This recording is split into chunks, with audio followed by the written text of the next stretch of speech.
आज आपण जसं पंचमहाभूतांबद्दल बोलतो आहोत तशा आणखीनही 5 गोष्टी आहेत ज्या आपल्या आई वडिलांकडनं मुलांना सांगितल्या जातात पण मुलांना त्या आवडत नाहीत.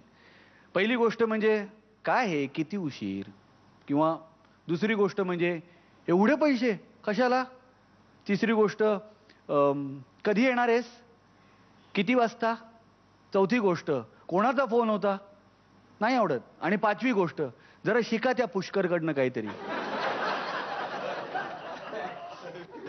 तर पंचमहाभूतांपैकी पुढचं रूप म्हणजेच आकाश, अवकाश, पोकळी हे दाखवण्यासाठी येथे आहे जोरदार टाळ्यांच्या गजरात स्वागत करूया गिरिजा ओक हिचं.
वाढी पृथ्वी या सर्वांना व्यापून उडते मी जिथे मुक्तीचे पंख.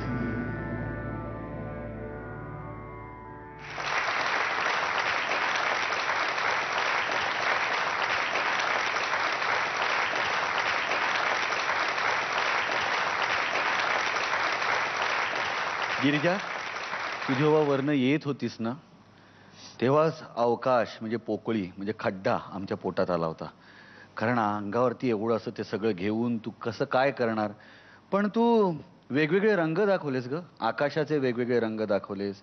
नृत्यातनं अवकाशात असलेल्या किंवा नसलेल्या ज्ञात अज्ञात अशा अनेक गोष्टी तू दाखवल्यास. क्या बात है, क्या बात है. आपण जाणून घेऊया गुरूंचं काय मत आहे. तुझा परफॉर्मन्स पण खूप छान होता, खूप कन्व्हिन्सिंगली तू जे काही केलंस ते खूप कन्व्हिन्सिंगली केलंस. मला एका गोष्टीचं विशेष कौतुक करायचं ते म्हणजे जी तू हार्नेसचं लॉक काढलंस ना 2 हातांनी म्हणजे त्या एक्झॅक्ट मोमेंटला, त्याच्याबद्दल तुझा विशेष अभिनंदन आणि खूप छान होता परफॉर्मन्स. थँक्यू. गिरिजा, मलाही आवडला. म्हणजे स्पेशली द बिगिनिंग, पुन्हा तू तो स्कर्ट चेंज केलास. आणि फक्त मला अजूनही कधी कधी असं वाटतं की खूप गिमिक्स करायची गरज नसते, कारण तू इतकं सुंदर प्लेझेंटली वावरत होतीस. त्यामुळे it's not necessary to use all these gimmicks. असं खूप त्यातले काही काही खरंच छान होते, ओपनिंग म्हण, पण तरीही पण it was super. Thank you.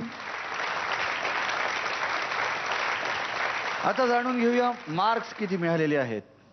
Deepali, 9 marks मिळालेले आहेत. फुलवा, 8 मार्क्स मिळालेले आहेत.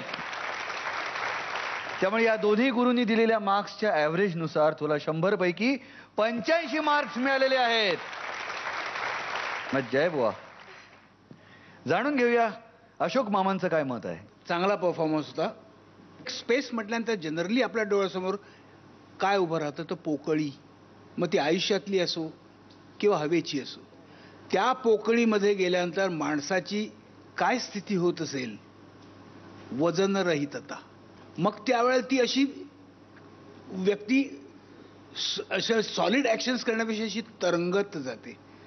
त्याचे सॉफ्टनेस त्यातला जो होता तो जास्ती महत्त्वाचा होता असं मला वाटतं. अर्थात तुम्ही दाखवलेलं हे फारच छान होतं, प्रश्नच नव्हता. Very good, very nice. Thank you. जाणून घेऊया महागुरूंचं काय मत आहे. मला असं वाटतं हा विषय तुमच्या गुरूंना मिळाला ते अप्रोप्रिएट होतं, कारण आमच्या सर्वांमध्ये त्यांना सर्वात जास्त स्पेस लागते.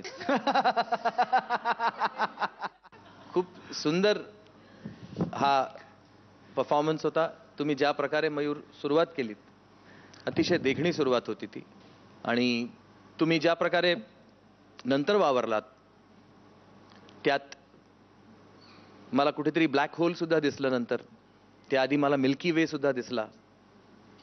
त्यानंतर मला एक व्हीनस पण दिसला. तो व्हीनस करण्याचा तुम्ही जो प्रयत्न केलात तो खूप सुंदर होता असं मला वाटतं. तर अशा प्रकारच्या या गोष्टी, असे हे जे प्रयोग या ऍक्टमध्ये झाले ते खरंच कौतुकास्पद होते. आणि तो तुम्ही खरंच ते हार्नेस जे तुम्ही काढलत ना ते इतक्या सफाईनं काढलत. I really appreciate whatever you have done was a class. All the best. Thank you. मला ना अशोकजींना काहीतरी सांगायचं आहे. मी लहान असताना माझ्या बाबांची, डॉक्टर गिरीश ओकांची, त्यांची एक फिल्म होती वाट पाहते पुनवेची, ज्यात माझे वडील अपंग असतात त्या फिल्ममध्ये, आणि हे त्यांचे सावत्र भाऊ असतात, आणि फार दुष्ट असतात त्या फिल्ममध्ये. प्रॉपर्टीवरून बाबांना खूप छळत असतात माझ्या. आणि एक असा सीन आहे ज्यात माझे बाबा कुबड्यांवर उभे आहेत आणि हे कोणाला तरी त्यांच्या कुबड्या काढून घ्यायला सांगतात, आणि मग खुर्चीवर बसून त्यांना एका पायावर नाचायला लावतात. तर तो खूप असा दुःख व्हायलाच पाहिजे लोकांना असाच शूट केलेला सीन आहे. आणि मी तेव्हा 3रीत किंवा लहानच असेल त्याच्यापेक्षा कदाचित. तो सीन जेव्हा मी पाहिला ना तेव्हा मला ह्यांचा इतका राग आला होता. मला इतका राग आला होता की ह्यांनी माझ्या बाबांना असं केलं, मी एक दिवस मोठी होईन आणि जाम बदला घेईन असं मी ठरवलं होतं. एवढी मोठी चांगली कॉम्प्लिमेंट मला कोणीच दिली नव्हती. हो, म्हणजे एक कॅरेक्टर जे खरं पण नाही, खोटं आहे, तो काढून घेतो, त्या कुबड्या पण खोट्या आहेत, सगळं खोटं हे माहीत असताना सुद्धा, हे कळत सुद्धा एक त्या कॅरेक्टरबद्दल मनात चीड उत्पन्न व्हावी, हा मी माझा विजय समजतो. आज आपल्याबरोबर गिरिजाची आई सुद्धा इथे उपस्थित आहे. तुमचंही खूप खूप स्वागत. मुलगी आहे, माझी मैत्रीण सखी आहे, त्याहीपेक्षा तिने माझा आई म्हणून खूप सांभाळ केलाय. मला तिचा अभिमान वाटतो. वाह वाह.